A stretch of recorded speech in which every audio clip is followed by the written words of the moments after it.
Shabbat Shalom, igreja. Shabbat Shalom, igreja. Sim.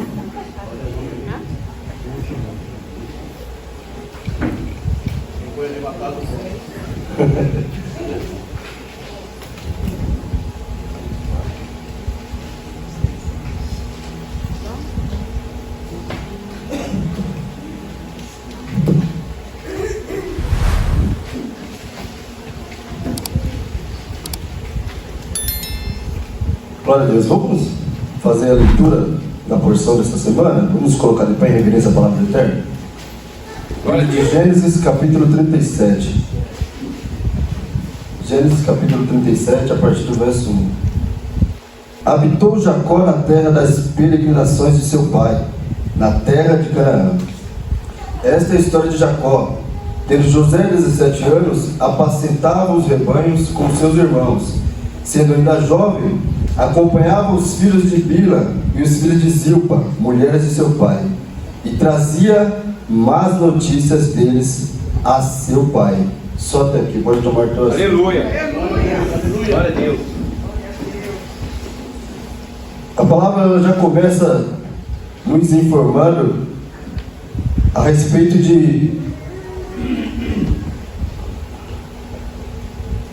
Lashon Hará. O que quer dizer Lashon Hará? Língua má. E o que quer dizer língua má? O que quer dizer fofoqueiro? Maldizente. Vamos portuguesar, né? Falar mal. Então, o verso 2 já começa dizendo que alguém trazia más notícias. Alguém falava mal de um outro alguém. Quem era que falava mal? José. Algumas pessoas, a respeito dessa porção, elas vão dizer que Yosef, ele era alguém que era inocente. Alguém que fazia as coisas, porém com o intuito apenas de agradar o seu pai, com o intuito de ver a sua família reunida. Porém nós vamos ver algumas atitudes de José, que por mais inocente que José ele fosse, ele tinha que ter o discernimento, ele tinha que saber o que ele estava fazendo. E essa porção ela já começa nos falando a respeito de como nós nos retratamos ou nos reportamos a outras pessoas. Porque os irmãos de José, eles eram muito mais velhos que ele, sim ou não? Sim. Eram muito mais velhos. E o pai, Israel ali, ele vai falar para José acompanhar os seus irmãos ali, durante o cuidado com o seu rebanho. Mas o porquê que vai mandar alguém tão novo acompanhar alguém mais velho? Por que vai mandar alguém tão novo vigiar alguém que é mais velho? Ele tinha confiança. Jacó, Israel, ele tinha confiança no seu filho. Ele tinha confiança em José. Por isso ele vai falar: olha, vai lá ver o que eles estão fazendo, vai lá vigiar eles, vai lá dar uma olhada no que eles estão fazendo, se eles estão apacentando da maneira correta, ou se eles estão aprontando. A Torá já nos fala nos revela de que os irmãos de José não eram fluxicheiros. Não era fluxicheiro, apesar de ser aquela ali, hoje nós podemos enxergar como as tribos de Israel.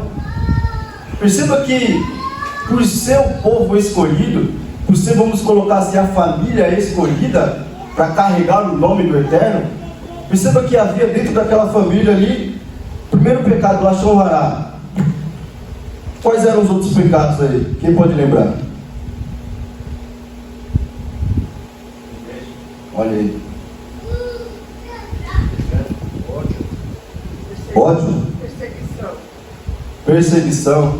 Desejo de matar. Misericórdia. Desejo de matar.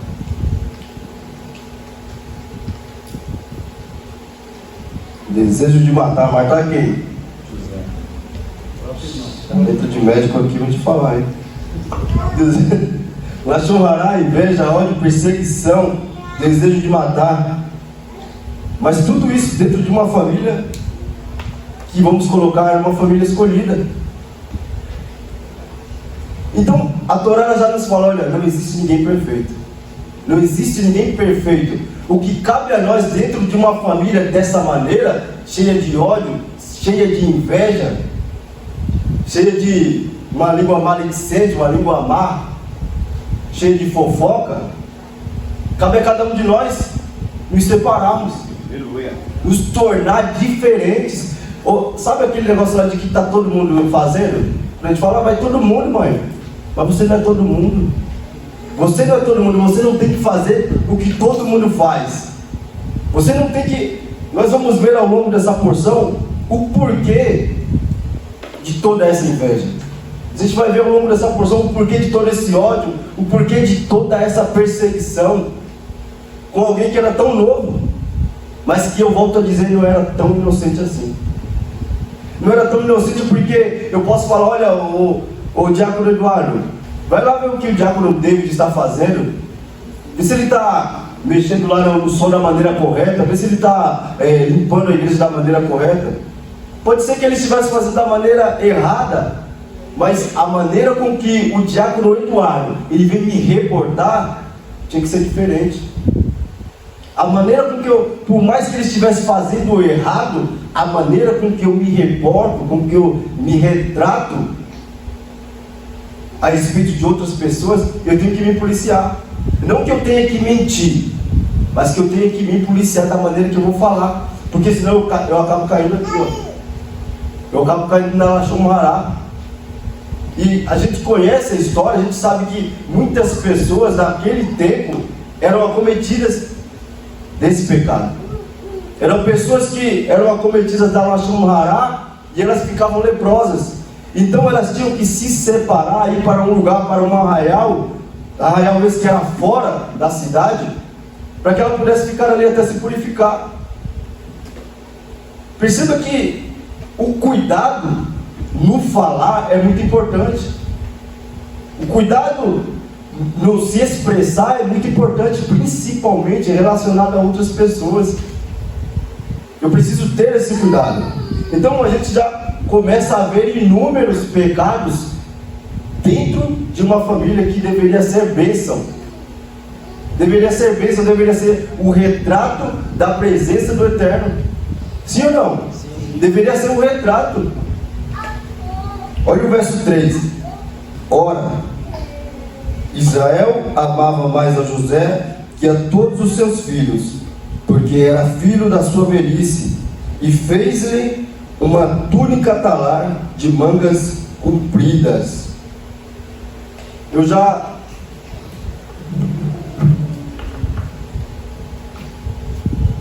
digo que aqui é onde começa o grande erro. O grande erro de Israel, de Jacó, começa ali.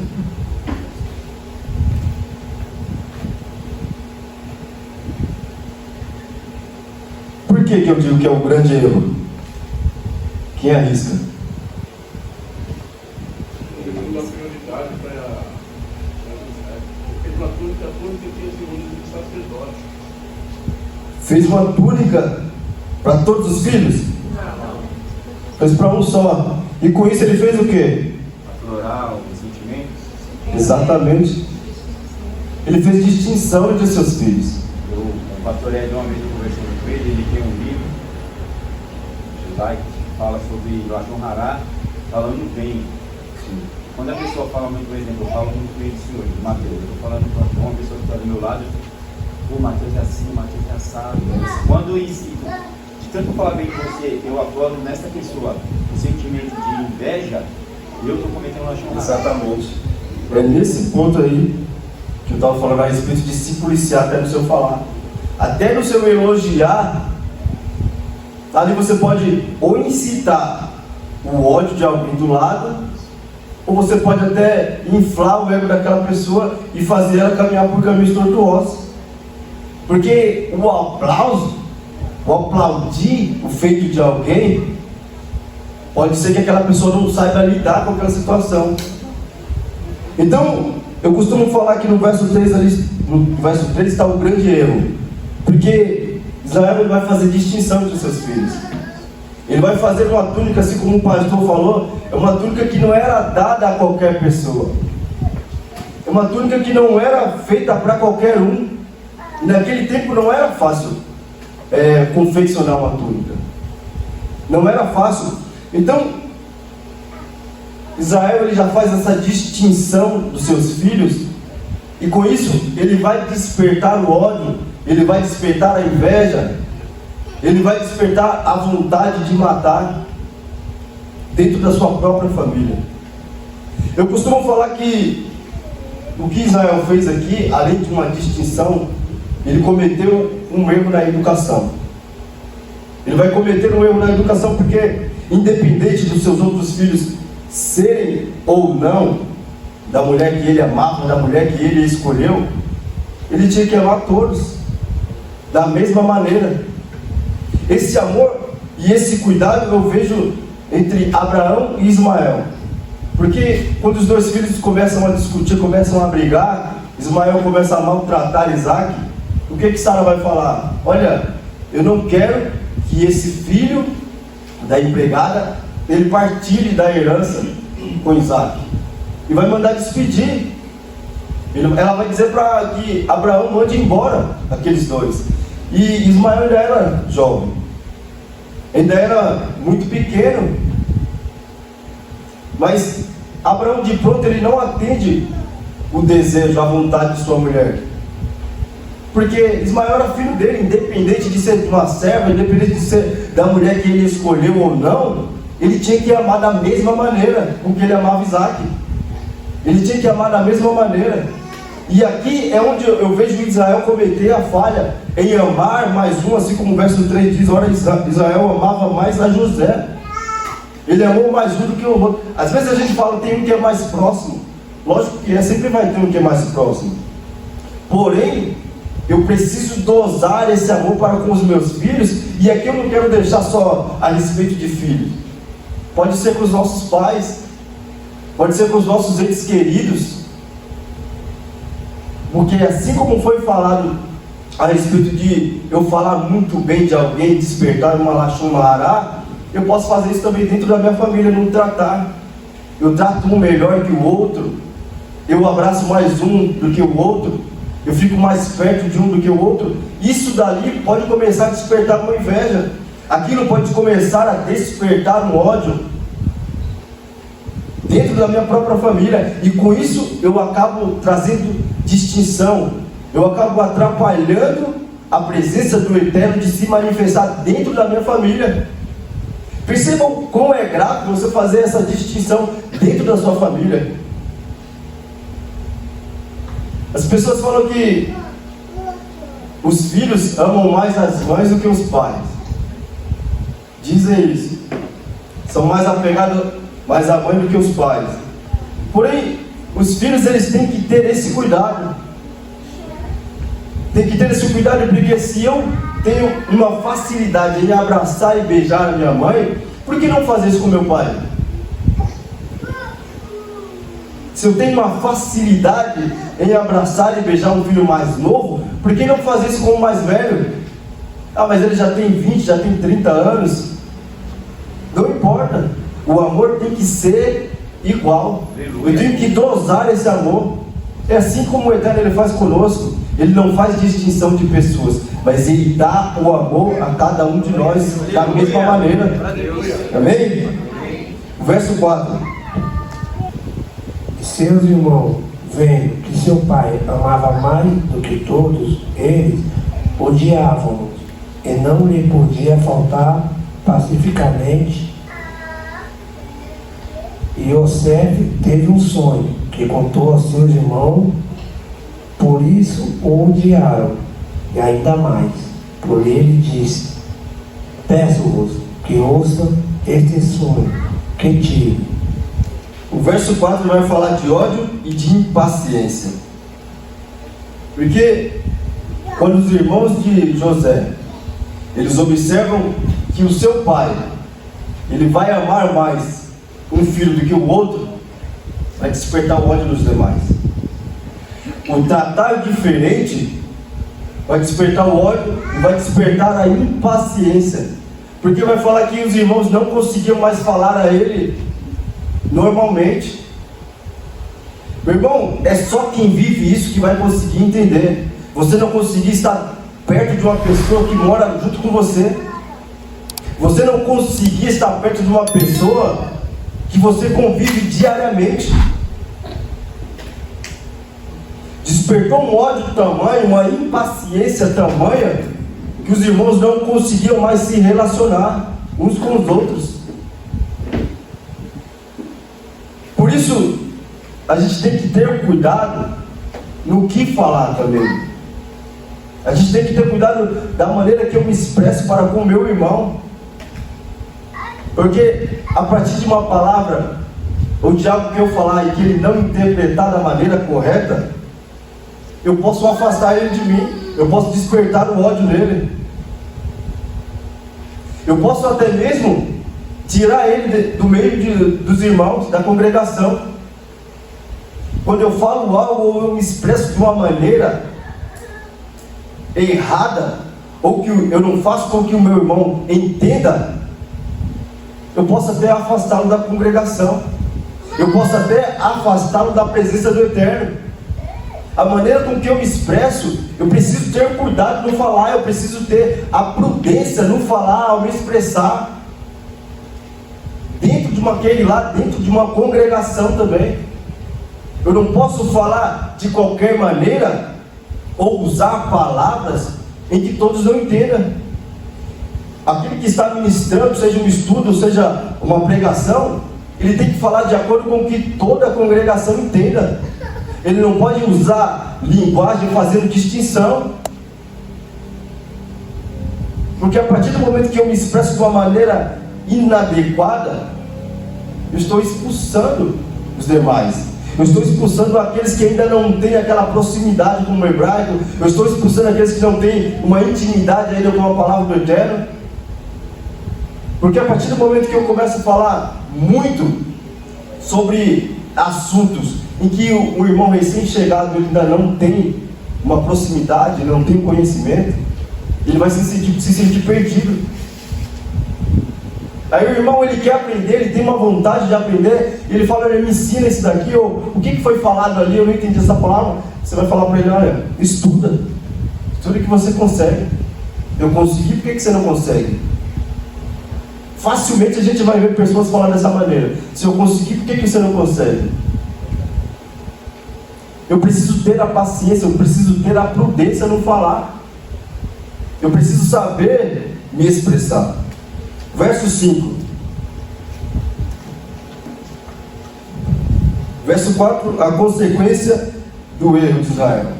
No verso 5, a gente vai ver aqui o erro de José.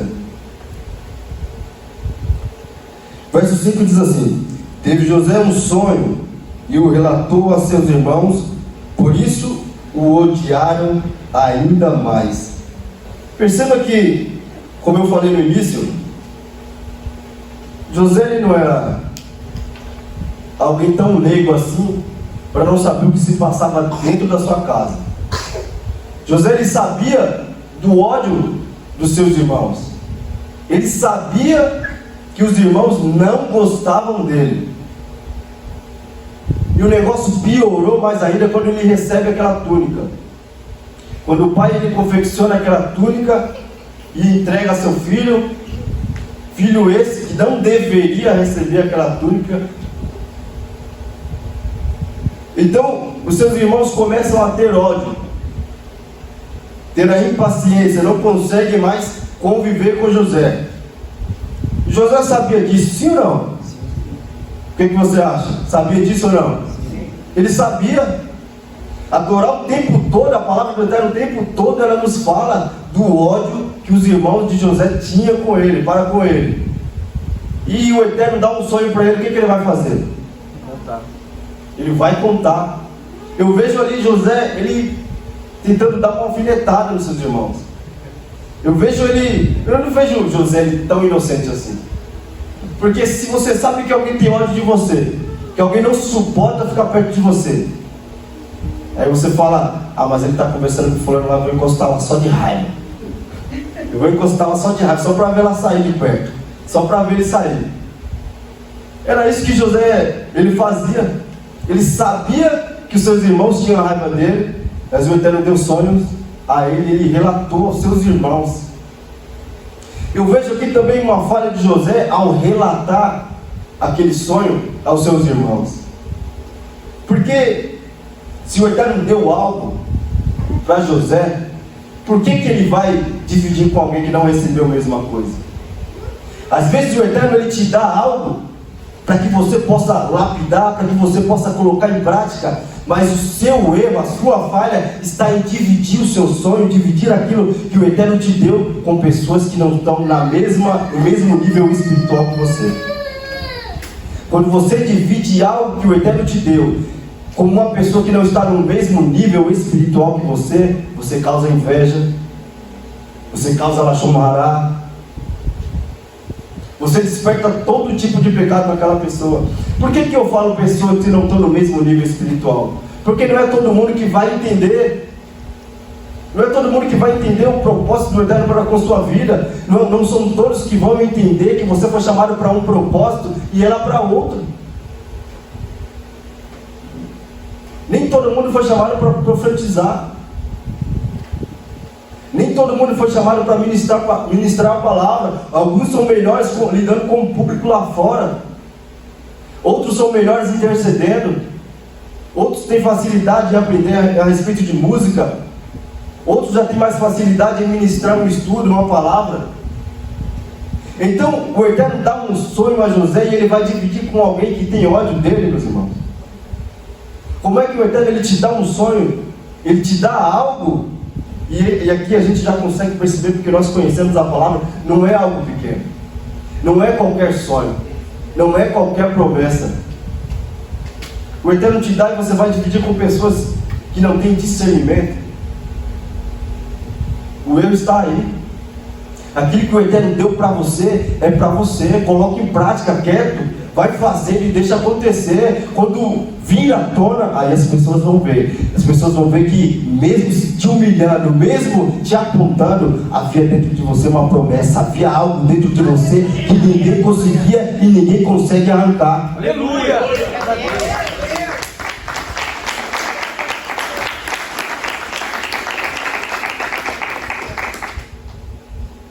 E José ele cometeu esse erro de contar o seu sonho para seus irmãos. E o que o Eterno vai fazer em seguida? Vai dar outro sonho. Perceba que no primeiro sonho, os irmãos eles se expressam uma raiva que está dentro do coração deles. Eles vão falar, peraí, o primeiro sonho é o sonho dos feixes de trigo, onde os feixes dos irmãos deles se inclinam para o feixe de José. E os irmãos deles vão dizer, olha, será que você vai reinar com efeito sobre nós? Em outras palavras, será que você está pensando que você vai reinar, você vai ser rei? E nós que somos mais velhos vamos te servir? Será que é isso que você está pensando? Em seguida o Eterno dá mais um sonho. Verso 9.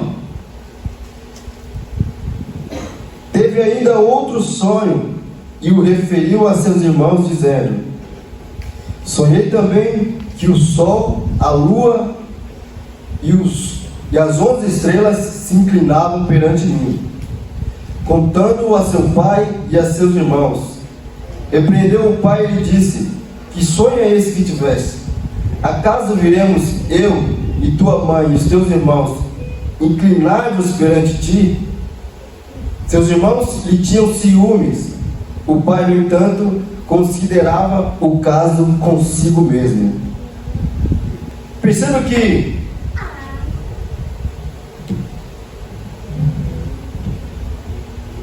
o Eterno vai dar um segundo sonho. E mais uma vez o sonho vai despertar uma raiva, um ódio nos seus irmãos. Porém, dessa vez José ele não relata esse segundo sonho, não mais só aos seus irmãos, ele vai relatar também ao seu pai. E o que o pai dele vai falar? Quem consegue acompanhar ele?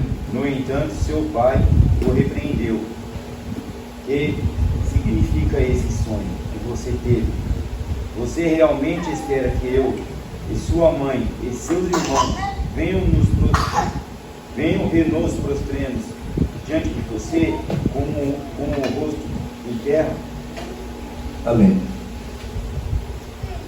O sonho vai causar estranheza a Israel também, sim ou não?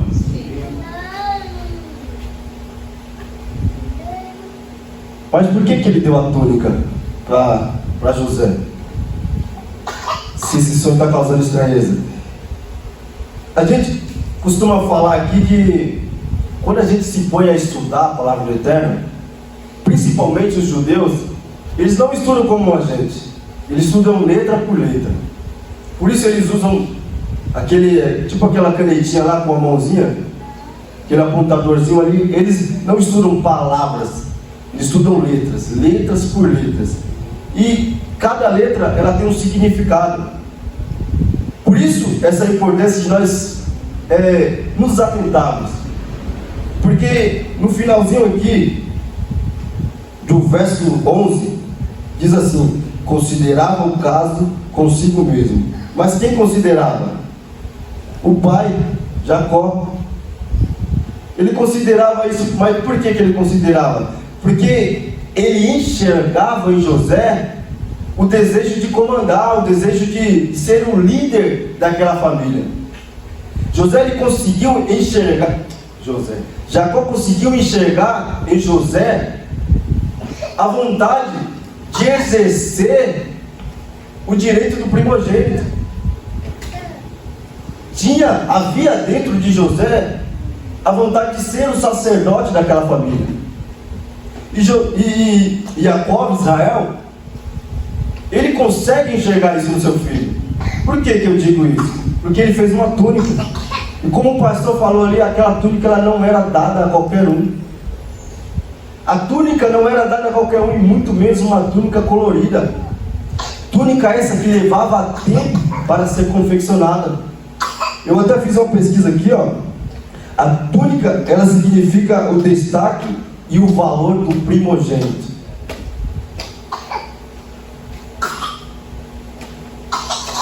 Eita glória! Destaque e valor. Se o Eterno deu algo para José, e ele está expressando ali algo que o Eterno deu para ele, e ele põe aquilo para fora, ele expressa o sonho. Sonho esse que o Eterno colocou dentro dele. Ele vai externalizar. Ele vai externalizar a vontade do Eterno. Ele vai externalizar aquilo também que ele queria, que era ser, como eu falei, um comandante ali, ser alguém que representava, ser um sacerdote daquela família. E o Eterno dá 2 sonhos. Eu vejo o Eterno aqui dando 2 sonhos. O primeiro que deu errado, da revelação. O segundo sonho, ao ser revelado, eu vejo o Eterno dando uma segunda chance para aqueles irmãos. Eu vejo o Eterno dando uma segunda chance porque se o primeiro sonho causou ali uma raiva, um ódio, por que o Eterno iria dar um segundo sonho? Eu vejo que o Eterno deu uma outra oportunidade para que os irmãos de fato olhassem José diferente, deixasse de lado a raiva, deixasse de lado o ódio e olhasse de forma diferente. Porque se eu faço uma túnica, eu sou o pai, tenho meu filho mais velho, e eu faço uma túnica e dou a um filho menor, a um filho mais novo, em relação ao mais velho, ao primogênito, algo não está certo. Eu vejo que José, ele expressava esse espírito de liderança. José expressava o espírito de liderança dentro da sua família. Porque, como eu falei no início, Os irmãos mais velhos estão apacentando o rebanho. E quem é que vai fazer uma espécie de fiscalização? O mais novo, José. Como é que você põe alguém mais novo para fiscalizar alguém que é mais velho, alguém que naquele tempo tem mais sabedoria, tem mais entendimento que você? Naquele tempo, eu estou falando nos dias atuais. Vai mandar um filho mais novo para fiscalizar os mais velhos? Porque José já tinha dentro dele a vontade, o desejo, assim como Jacó também tinha. Você percebe que não é nada por acaso. Não é porque Jacó só amava aquele filho mais que os outros. É porque ele via algo diferente em José. Ele via algo diferente em José, algo que tinha dentro dele. Baseado na confiança também, né? Que um exemplo, ele não confiava nos filhos mais velhos. Não confiava. Mas confiava em José. Tem a mesma coisa com o Davi. Deus não confiou nos irmãos de Davi, porque o Davi que era o bastardo. Quando José ele vai mandar quando o Eterno ele vai mandar o profeta na casa de Davi, o que ele disse para o profeta? Olha, não olhe com os teus olhos, porque eu não enxergo dessa maneira. Eu enxergo o coração, ou seja, eu enxergo a intenção, a kavaná, a real intenção do coração. É isso que quer dizer kavaná, a real intenção do coração. Eu não enxergo da maneira que você enxerga. Por isso, o José ele vai receber aquela túnica, porque você já viu aquela expressão de que você vê nas pessoas aquilo que tem dentro de você? Então o pai via no filho, em José, aquilo que estava dentro dele. A vontade de ser o sacerdote, de ser o representante daquela casa, estava também agora no seu filho José, um filho mais novo. Não em relação a Benjamim, em relação aos outros filhos. E por isso ele vai fazer aquela túnica essa que era algo de destaque. Perceba que o Eterno nunca vai dar destaque, nunca vai dar valor a qualquer pessoa. Se o Eterno ele te chamou para um propósito, se ele te colocou num lugar de destaque, é porque ele confia, ele colocou algo dentro de você que não tem em outras pessoas. Se ele te colocou, ele te chamou aqui de um lugar onde você não imaginava jamais sair, é porque tem um propósito. Aleluia! Se ele te deu a túnica, é porque tem um propósito com você. Glória a Deus! Tenha certeza disso. O Eterno ele não vai chamar alguém que não tem kavaná, que não tem intenção do coração em fazer a vontade dele. Como foi falado aí a respeito de confiança, o pai conhece seu filho. O pai sabe do que seus filhos são capazes. Quem melhor para conhecer o seu filho do que o pai? Quem melhor para te conhecer do que o Eterno? E às vezes nós falamos, olha, eu sou tão pequeno, eu sou tão leigo, eu não sei de nada. Mas o Eterno tem te visto. Ele tem olhado você no seu íntimo, no profundo. Ele tem olhado a verdadeira intenção do seu coração. Por mais que você não tenha aquele vasto conhecimento que você, eu tenho certeza que um dia vai ter, mas ele vê a sua real intenção. A intenção de fazer, a intenção de mesmo não sabendo, querer aprender, querer estar junto com aqueles que sabem, para futuramente ensinar, para futuramente fazer. Glória a Deus!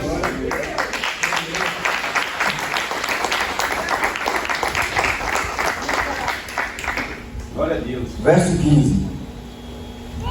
Acho que não vai dar para falar de tudo não, hein? Verso 15. Um homem o encontrou vagueando pelos campos e lhe perguntou: que é que você está procurando? Ele respondeu: procuro meus irmãos. Pode me dizer onde eles estão apacentando rebanhos? Respondeu o homem: eles já partiram daqui. Eu os vi dizer: vamos para Dotã. Assim José foi em busca dos seus irmãos e os encontrou perto de Dotã. Um homem vai encontrar José.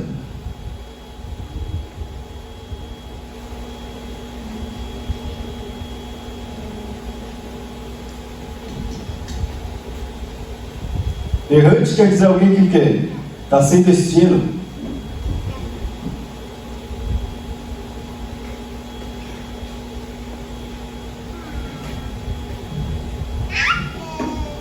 No verso 13, Israel ali Jacó ele vai mandar José mais uma vez ir fiscalizar os seus irmãos, ir ao encontro dos seus irmãos para ver o que eles estavam fazendo.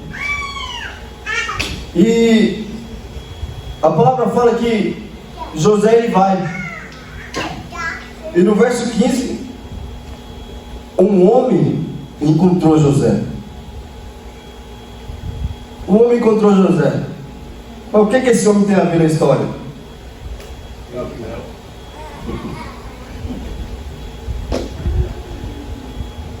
Errante, alguém que anda sem destino. José ele não sabia onde seus irmãos estavam. Ele não sabia. Eles sabiam que eles tinham ido apacentar as ovelhas ali no rebanho em Siquém.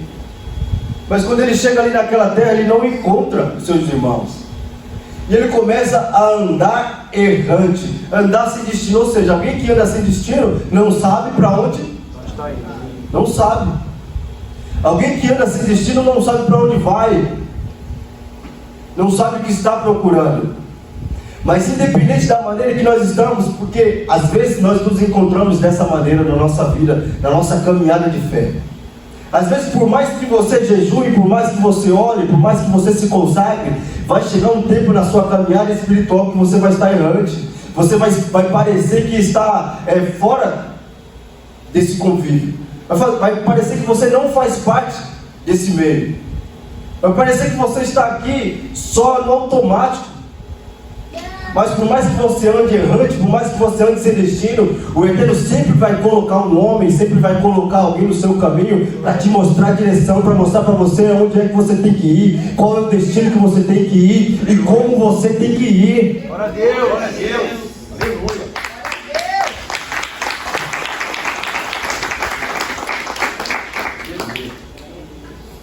Aquele homem não tinha nada a ver com a história, não tinha nada a ver. Mas o Eterno vai usar alguém para mostrar a direção para quem está sem destino. E esse homem, essa pessoa, ela pode ser eu, pode ser você. Pode ser eu, pode ser você. Nos nossos dias, quantas pessoas estão errantes, estão desta maneira, estão andando sem destino aí fora? E quantos de nós não andávamos errantes? Não andávamos sem destino, sem saber para onde ir. Mas o Eterno ele colocou alguém no nosso caminho para falar: olha, vamos cultuar a Deus hoje, vamos fazer uma visita lá hoje. Você pode ser esse homem, você pode ser essa pessoa para colocar alguém no caminho, para mostrar a direção. É você. O que você tem que fazer? Abrir a sua boca. Glória a Deus. Você tem que abrir a sua boca.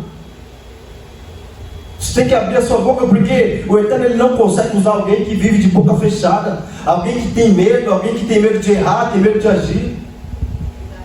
Lá no meu serviço tem uma área lá que você precisa passar por um estágio para você conseguir trabalhar. E você dá seu nome lá e você vai estagiar durante 3 meses. E da última vez alguém colocou o nome e foi lá, saiu da sua cidade, que era longe, se eu não me engano era Santa Rita de Passa Quatro lá, para vir estagiar. Estagiou e tal. E durante o estágio dele, eu via os comentários das pessoas dizer: olha, ele tem medo de errar, ele não acerta porque tem medo de errar, ele não faz porque tem medo de errar. Então, o que eu via naquela pessoa, eu até instruí ela, eu falei: olha, você tem que perder esse medo. O seu medo de errar está impedindo você de alcançar o seu destino. O seu medo de errar está impedindo, está atrapalhando você de alcançar o seu desejo, que era trabalhar naquela área. Irmão, não sei se você já conseguiu entender, mas quando você não se permite fazer, quando você não se permite ser usado, quando você não dá um passo, as coisas não acontecem. O Eterno ele tem prazer em te abençoar, mas ele primeiro precisa da sua atitude. Primeiro ele precisa que você dê um passo. E eu já faço uma alusão ao mar. Para aquele mar se abrir, alguém precisou ser usado, alguém precisou ir lá e pisar. As coisas só vão começar a acontecer na sua vida, na minha vida, a partir do momento que eu tomar uma atitude, que eu pisar e o mar se abrir, que eu ir e as coisas acontecerem. Eu preciso ir de encontro ao gigante para que ele possa cair. Se você não for, ele não vai cair. Aleluia. Se você não for, o gigante não vai cair. A própria história, eu já estou saindo da porção. A própria história nos diz isso. O gigante estava lá para ser derrotado, afrontando todo mundo, afrontando acima de tudo Deus de Israel. E todos que tinham o chamado para ser soldado, ficaram com medo, não foram.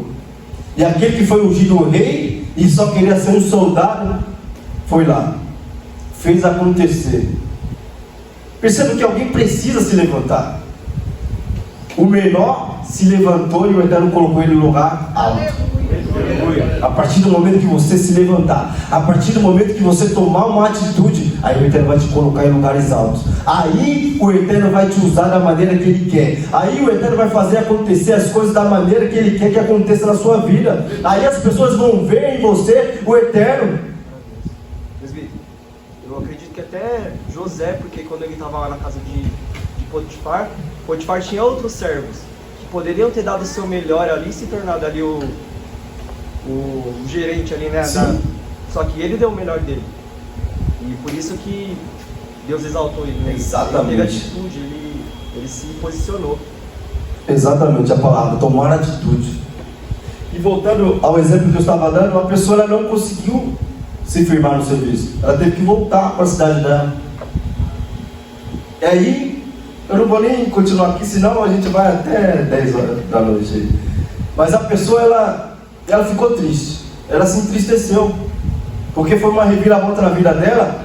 E ela começou a pôr a culpa em Deus. Começou eu ouvindo aquilo ali, eu falei, não é possível. Começou a pôr a culpa em Deus, mas eu falei com Deus para me vir para cá e tal. Eu falei, mas você ouviu a resposta dele? Você que queria vir, mas você não procurou saber se ele queria te trazer para cá. Essa foi a sua escolha de vir para cá. Você poderia escolher não vir. Daí ele começou a colocar a culpa em Deus e tal. E falar, eu queria ter essa fé que você tem, mas eu não acredito nisso não. Falei, mas como que você não acredita, meu amigo? Você acabou de falar aqui que falou com Deus. Então a pessoa, ela estava com aquela raiva dentro dela, e a raiva de outras pessoas também, e aquilo ali deixou ela cega. O ódio deixou ela cega, porque ela convivia com as pessoas, ela almoçava e tal, ela pensou que já tinha criado aquele vínculo. Só que eu falei para ela, olha, nesse estágio você pode ficar ou não, permanecer ou não. O seu erro foi pensar que já estava estabelecido. E por fim, voltou para a terra dele, para o lugar dele, voltou feliz, graças a Deus, e arrumou até um trabalho extra lá, que era o que ele queria. Falei, bah, eu achei por isso. Mas não era para ser. Não era para ser. Então, indo por essa, não vai dar para falar de tudo, infelizmente. Indo por esse caminho aí, como o Mariano falou, a gente tem que tomar atitude. Tinha outros escravos lá, eu já estou até pulando aqui. Tinha outros escravos na casa de Potifar. Mas perceba que ele compra um escravo e já estabelece como mordomo, como chefe de todos ali. Perceba que quando o Eterno ele tem um chamado, ele tem algo com você. A pessoa exala a confiança também. Independente do lugar que você esteja, você vai sobressair. Meu Deus! Independente, olha, ele começou a falar aí já, agora eu achei. Independente do lugar que você esteja, você vai sobressair. Por mais que as pessoas tentem te humilhar, tentem te colocar como escravo, tentem te diminuir, infelizmente, para essas pessoas, o Eterno vai te exaltar. Aleluia. A semente ela começa lá embaixo da terra. É apenas uma semente. E a semente não cresce para baixo, cresce para cima. Aleluia. Aleluia! Cresce para cima. Independente do que esteja acontecendo, vai chegar um tempo que você vai brotar, que você vai sair, as pessoas vão começar a enxergar em você algo diferente. Tem algo diferente nessa pessoa, tem algo diferente nele, tem algo diferente nela. E eu gosto de dar esse exemplo do João. Que exemplo? Aleluia. O cara que só queria honrar a Deus. Ele só queria estar aqui no Shabat. E o serviço dele impedia disso. E eu acredito que foi um conflito até ele tomar a atitude de ir falar com o patrão dele. Agora, meu irmão, eu vou te falar, a gente presta muita atenção nessas pessoas aqui, que estão com os nomes aqui dentro desse livro chamado Bíblia. Mas e essas pessoas que estão aqui no nosso meio? Igual o João teve essa atitude de falar, olha, eu quero honrar ao meu Deus, então eu vou lá falar com o meu patrão, olha, a partir de tal dia eu não venho mais, porque tem algo me ferindo, tem algo me cortando aqui dentro, e é de dentro para fora, então o senhor toma a atitude aí que o senhor quiser tomar, mas eu não venho mais, eu não posso mais negar a minha fé. Eu vejo essas palavras. E o que aconteceu? Através da vida dele, outras pessoas foram abençoadas. Através da vida de José, outras pessoas foram abençoadas. Mas você precisa tomar uma atitude. Você precisa expressar confiança. Você precisa colocar o pé para que o mar se abra. Porque se você não tomar uma atitude, não vai acontecer. Eu estou te falando com certeza. Se você não tiver atitude, não vai acontecer. Vai lá e faz. Vai lá e faz, mesmo com medo de errar, vai com medo mesmo. Vai e faz, toma uma atitude. Você vai ver se Deus não vai te honrar. Verso 23. Mas logo que chegou, José a seus irmãos despiram da túnica, a túnica talar de mangas compridas que trazia. Sorte aí. José está indo ali a Dotã, e os irmãos enxergam ele de longe. E nós conhecemos a história. Eles planejam matar José. E aí vem o Rubem ali e fala, não, vamos jogar ele na cisterna. Mas o verso 23 fala que quando ele chega, logo ao chegar, logo que chegou José a seus irmãos, despiram-no da túnica. Percebem o que eu estava estudando essa porção, e o que me chamou a atenção é o quê? Que os irmãos de José não estavam tão preocupados com o amor diferente que o pai tinha para com José, mas eles estavam preocupados com a túnica. Estavam preocupados com a túnica que foi dada. Porque pensa a humilhação daquele mais velho. Pensa a humilhação daqueles outros que antecediam a José. Eles olhavam para José usando aquela túnica e eles falavam, eu que deveria estar usando. Eu que deveria estar usando. Essa túnica era para ser minha. E se nós pararmos para analisar, era para ser deles antes de José, porque ele era mais novo em relação a eles. E José, sempre que eles viam José, a raiva, eu vejo que a raiva não era tanto do amor que José tinha, do amor que José recebia do seu pai, mas sim da túnica. Porque não era todo mundo que usava uma túnica colorida, não era todo mundo que usava uma túnica daquela maneira. Então, em todo lugar que José chegava, as pessoas olhavam ele diferente. Em todo lugar que José chegava com aquela túnica, as pessoas viam o destaque, viam que ele tinha valor. Eu já começo a falar para você que, independente do lugar que você chegar, se você chegar com a presença, com essa túnica, que é a presença do Eterno, as pessoas vão começar a enxergar você diferente. As pessoas vão começar a te olhar diferente. Porque quando você chegar, a presença do Eterno vai chegar com você também. Quando você estiver no lugar, as coisas vão começar a mudar. As coisas vão começar a acontecer. Porque tem algo sobre você.